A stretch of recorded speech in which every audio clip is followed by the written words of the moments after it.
Girls Last Tour continues to be one of the most enjoyable slice-of-life series that I've seen in a very long time, and at the very end of the day, if you remove the apocalyptic setting that it's in, it's nothing we haven't seen before for most of these scenarios. Obviously, there is some more unique ones to the genre, but what I like is how it is implemented into this apocalyptic world. Essentially, this episode was divided into 3 chunks. It was a multi-part episode, which typically I haven't been a huge fan of these styles of episodes, but I thought it worked rather well. I thought the ideas were more interesting than we've seen in past episodes.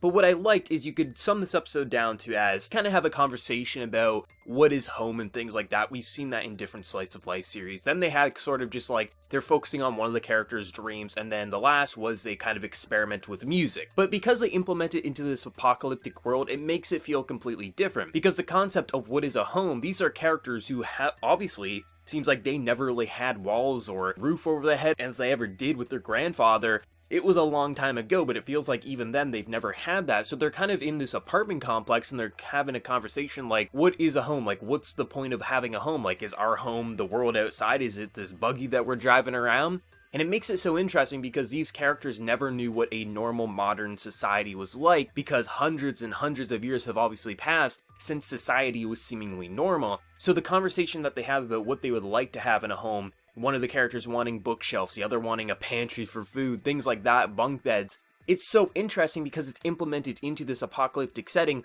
so even though we've seen similar ideas done in different slice of life series, we haven't really seen something like this done, and if it has, it's been quite a while because I don't remember one. The dream stuff isn't anything that unique, but I thought it was very cool. It was very visually pleasing to see the dream sequence and kind of the silliness that happens. But I really like the concept of what they were doing with music and how they're using pans and helmets to have the raindrops hit these to make music, and then also just kind of the conversation of what is music. Obviously, none of them have ever heard music or a band or things like that. So just the way the episode was functioned, where 2 parts of it is very much just like these questions that obviously they don't know what a home is and they've never had a home, so they have conversation there. And then the same thing with music, with the halfway point being kind of like the silliness and comedy and kind of the more just obscure stuff that was happening. And I think the way they functioned this episode was really, really well done, because it gave you enough to really make you think at times like, man, it's really interesting seeing characters who have never had a home and how they kind of are interacting in this apartment complex. And obviously they can't stay there because they had run out of food, and it just makes you kind of like open your eyes and say like, there's so many things that we have in our everyday life that we would take for granted, and unless we get into an apocalyptic setting,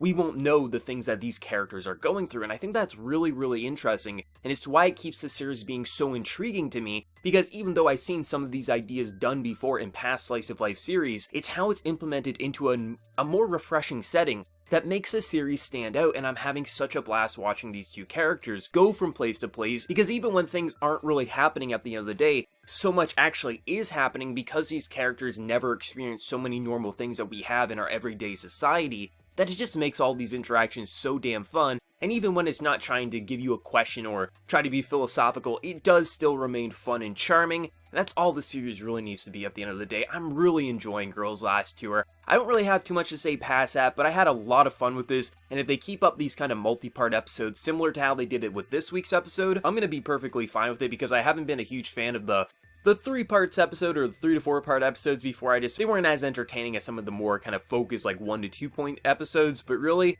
they keep it up like this, we're gonna have a fun time for the remainder of this series. But let me know your thoughts. What did you think of this? And out of the 3 stories in this episode, what was your favorite? Because I think the whole concept of the home thing was probably my favorite point in the episode, but overall, they were all fairly enjoyable in their own way. But let me know your thoughts. And before you leave, smack that like button, share your support. If you're new to the channel, be sure to subscribe. So until next time, everyone, please take care and have a good one.